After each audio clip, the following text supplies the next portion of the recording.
From the studios of Farm Journal Broadcast, this is AgDay.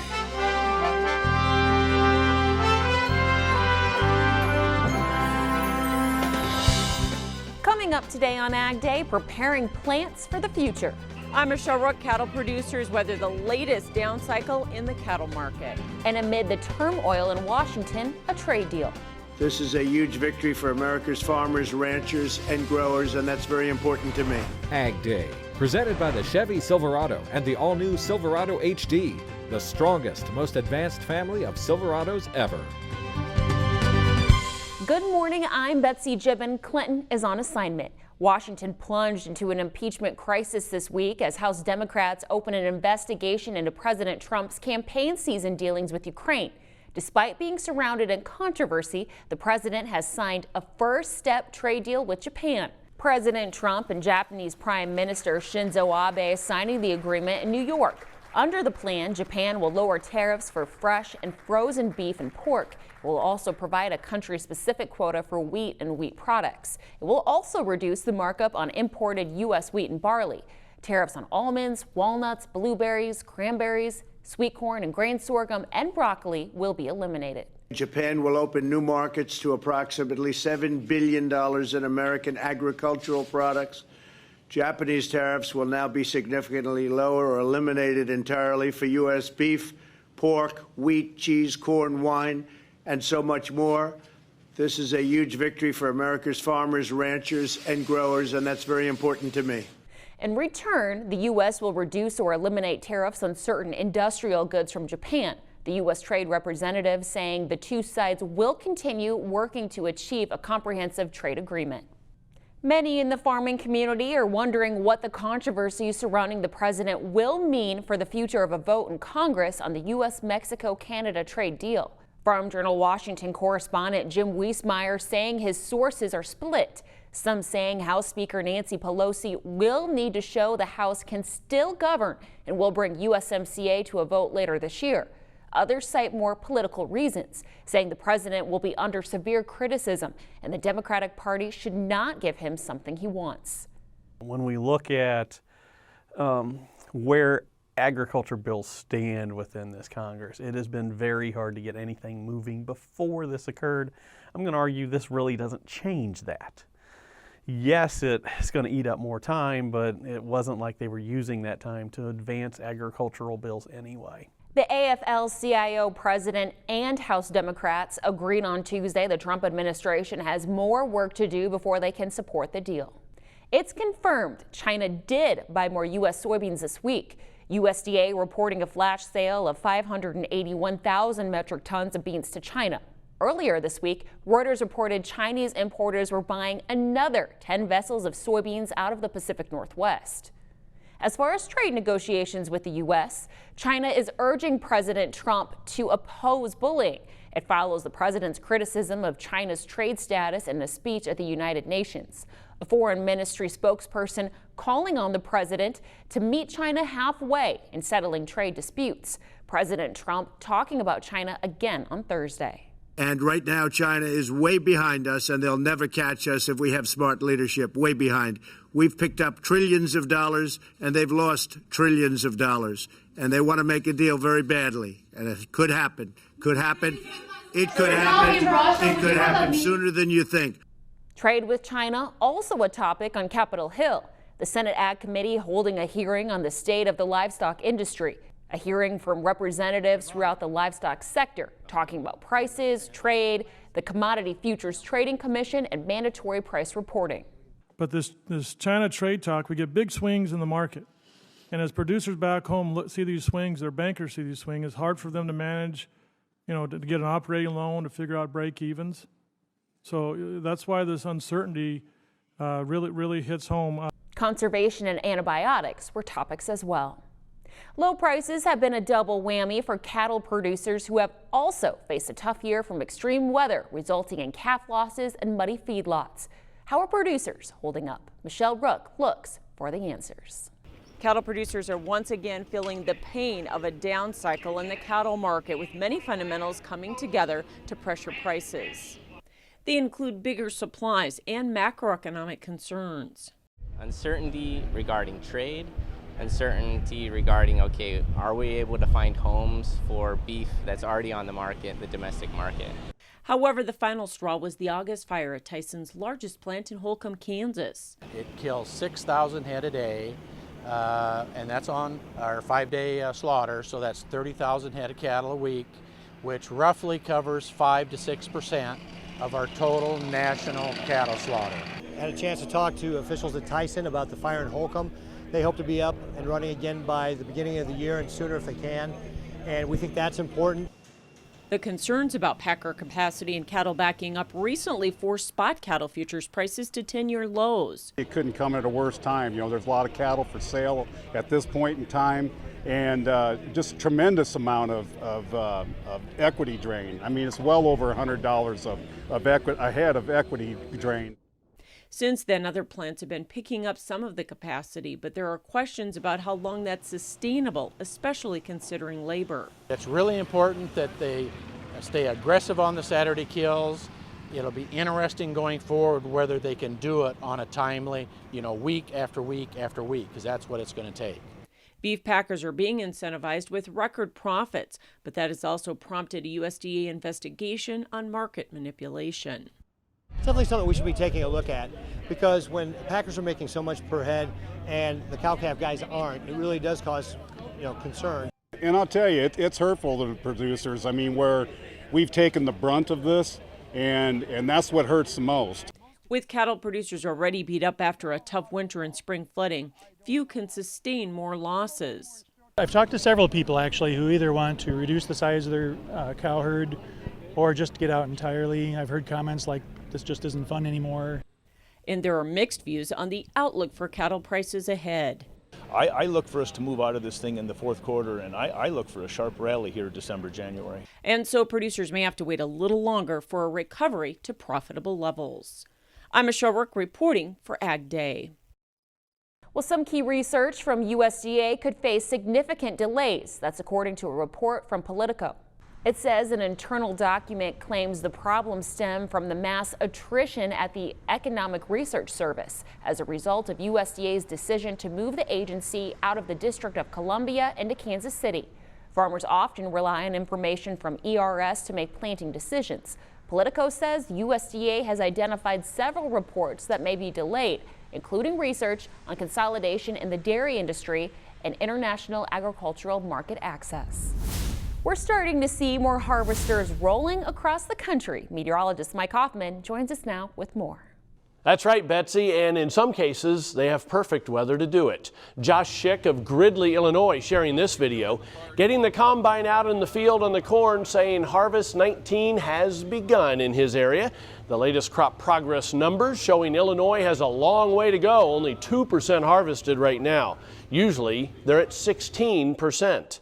Wind speeds are going to be an issue over the next few days, a little bit across the northern tier of states to start today. Lots of wind, northern Rockies, northern Plains, eastern Great Lakes to end it. As we head into tonight, things do calm down a little bit, although a fair amount of breezy conditions across the central and northern plains, and that only intensifies and moves a little farther east as we head through the day tomorrow.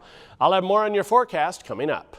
Still ahead, market reaction following the limited trade deal being signed with Japan. And later, learning about how crops behave in weather extremes, how this lab could help prepare farmers for the future. Closed captioning is brought to you by BASF. Grow smart with BASF. We create chemistry.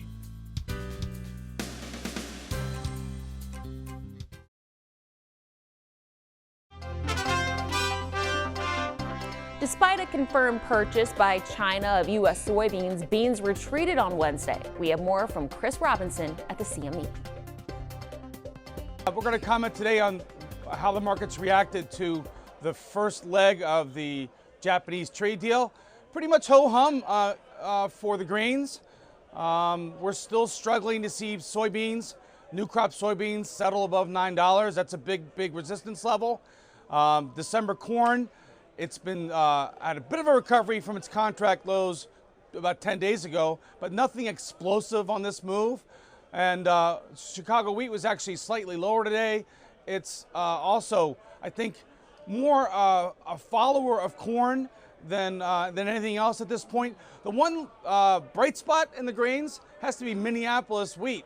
Minneapolis wheat has been on a tear higher. Minneapolis wheat can be a thinly traded market, and right now the managed money's short. They're covering it. So a good spike in Minneapolis wheat, but I wouldn't say that that's related to anything coming out of Japan. Today's good news, though, with the start of this Japanese trade deal. They're lowering tariffs on our pork and beef. And really the market that moved sharpest on that news, lean hogs. And lean hogs has been an interesting trade in 2019. Got kind of beat up, had a pretty severe sell-off. We've had a nice recovery, though, off of our contract lows.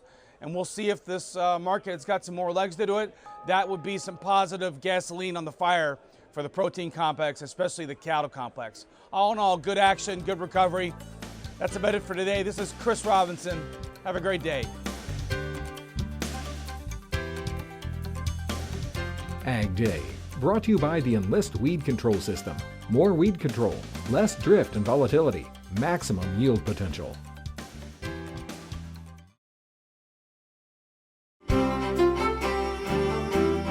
Welcome back to Ag Day with meteorologist Mike Hoffman. Mike, we know that there's a risk for frost and freezing temperatures across part of the Corn Belt, and I feel like we're going to talk about this every day leading up into late fall, into winter, but let's talk more about this risk. Yeah, you are right. I will say this, the long-range computer models have kept trying to bring cold air into the plains, and it hasn't really happened yet. So maybe we'll push it back a little farther, but there is that risk going forward. Obviously, farther north you live for a frost or freeze coming up. Now, there's no threat immediately across the northern tier of states. This air mass isn't cold enough. It's future ones that we do have to watch, and if a trough actually comes out of the west into the central parts of the country, there's still some doubts on that. So hopefully we can get by without a frost for a while.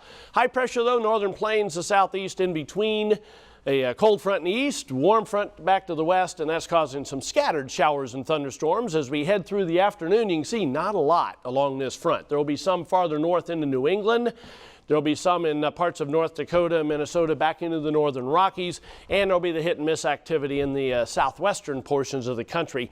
Heading through tonight, you can see the warm front starts to come back north. There's going to be some situations where we could see a complex of thunderstorms somewhere west of Chicago. As we start today, our model's kind of hinting at that and then taking it into northern Indiana and weakening with the warm front. We'll have to wait and see if that happens. Sometimes models catch it part of the time and then they miss it part of the time as well. There's the showers and thunderstorms then along the cold front by later today from the western Great Lakes all the way down into Kansas. Again, the hit and miss stuff out west and a little bit of the white stuff showing up in the far northern parts of the Rockies once again. Precipitation estimate past 36 hours. We'll add on the next 36, and you can see how we're going to add some in places, but I don't see anything widespread or real heavy over the next 36 hours or so. Checking out snowfall estimates, just wanted to show this. It's mainly in the western Canadian Rockies, but some of that as we head into the day tomorrow and tomorrow night, we do see that coming farther south into the northern tier of the Rockies in the United States. 90s for high temperatures, Texas to Georgia.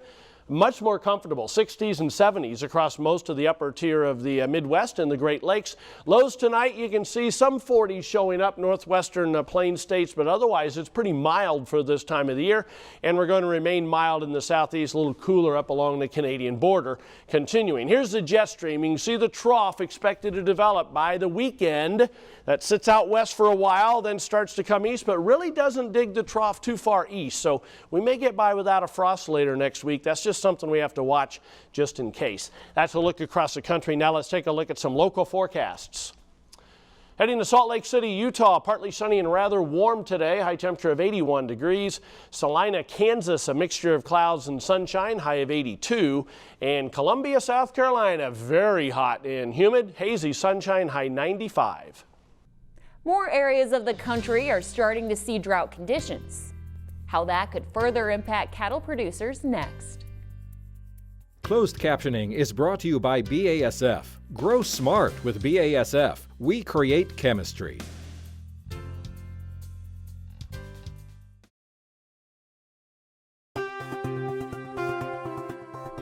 We've been following this. The U.S. Drought Monitor showing increasing levels of dryness in parts of the country, and that could impact cattle markets.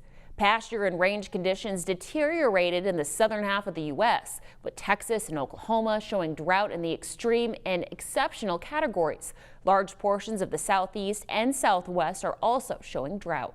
The increasing dry conditions are coming at the end of one of the best grazing seasons in a decade.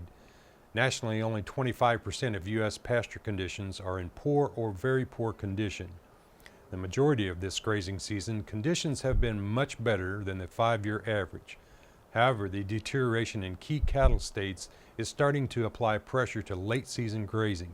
Increasing dry weather in Texas and Oklahoma and the resulting decline in pasture conditions is likely to produce further increases in feed yard placements in the southern plains. Drovers reports there's a surge in scams targeting ranchers right now. The director of law enforcement for the Texas and Southwestern Cattle Raisers Association is urging all ranchers to be on high alert. One popular scheme recently is for a prospective buyer to ask about cattle, hay, or equipment for sale. The buyer will then send a check for more than the agreed upon price and ask you to cash the check by giving the extra money to someone else to pay for transportation and delivery. Officials say the check is often counterfeit. Coming up, the impact of weather extremes on crops, how this lab may help farmers in the future, next.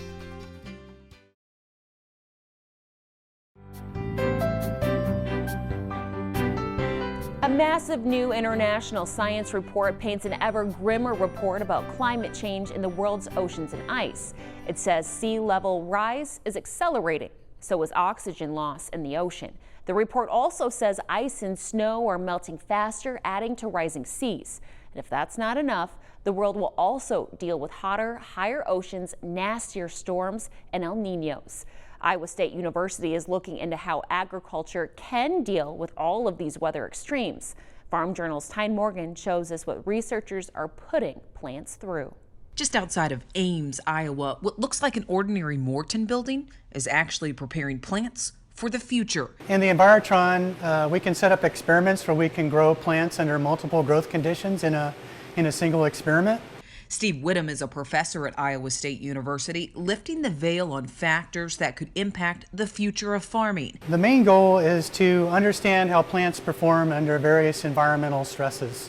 These 8 growth chambers produce varying weather extremes, putting the plants through it all. We're really interested in understanding how plants adapt and how they can respond or be resilient in response to extremes that crops encounter every year during a growing season. From a growing understanding of how plants respond to various light and temperature extremes, these plants and researchers are trying to reap as much data as they can. We want to understand how plants will respond to, say, higher CO2 concentrations. How do they respond to higher temperatures, higher nighttime temperatures, all these different factors which experts are predicting could happen in the future.